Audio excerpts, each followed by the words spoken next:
College में happy married life पर एक कार्यक्रम हो रहा था, जिसमें कुछ शादीशुदा जोड़े हिस्सा ले रहे थे।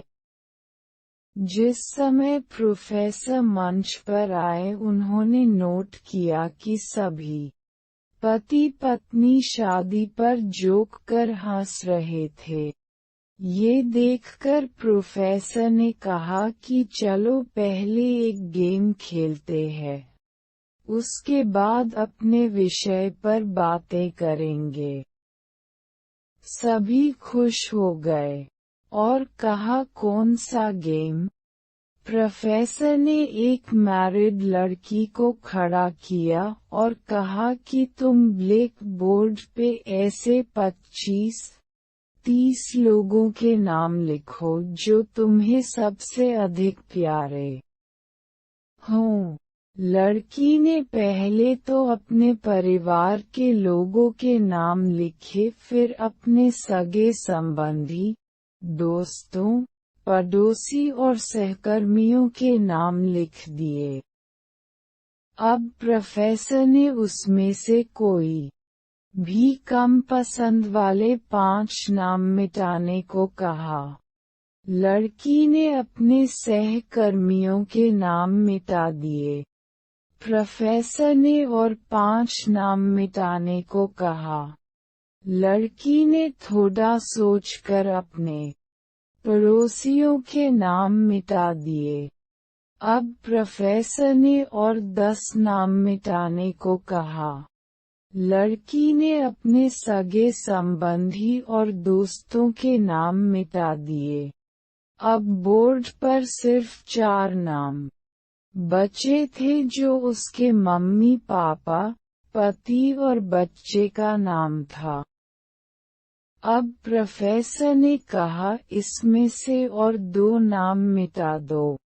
लड़की असमंजस में पड़ गई। बहुत सोचने के बाद बहुत दुखी होते हुए उसने अपने मम्मी पापा का नाम मिटा दिया।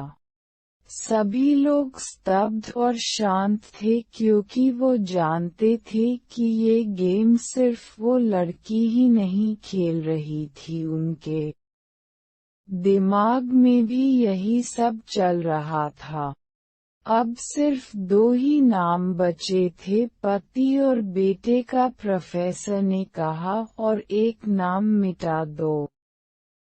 लड़की अब सहमी सी रह गई। बहुत सोचने के बाद रोते हुए अपने बेटे का नाम काट दिया। प्रोफेसर ने उस लड़की से कहा तुम अपनी जगह पर जाकर बैठ जाओ, और सभी की तरफ गौर से देखा और पूछा क्या कोई बता सकता है कि ऐसा क्यों हुआ कि सिर्फ पति का ही नाम बोर्ड पर रह गया। कोई जवाब नहीं दे पाया, सभी मुंह लटका कर बैठे थे। प्रोफेसर ने फिर उस लड़की को खड़ा किया और कहा, ऐसा क्यों?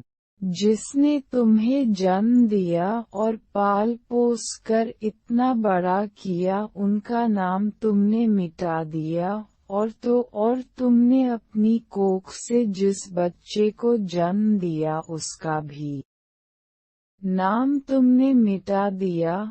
लड़की ने जवाब दिया कि अब मम्मी पापा बूढ़े हो चुके हैं। कुछ साल के बाद वो मुझे और इस दुनिया को छोड़ के चले जाएंगे।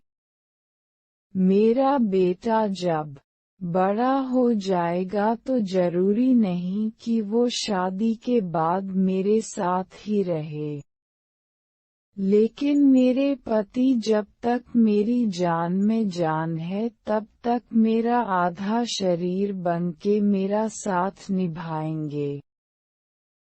इसलिए मेरे लिए सबसे अजीज मेरे पति हैं।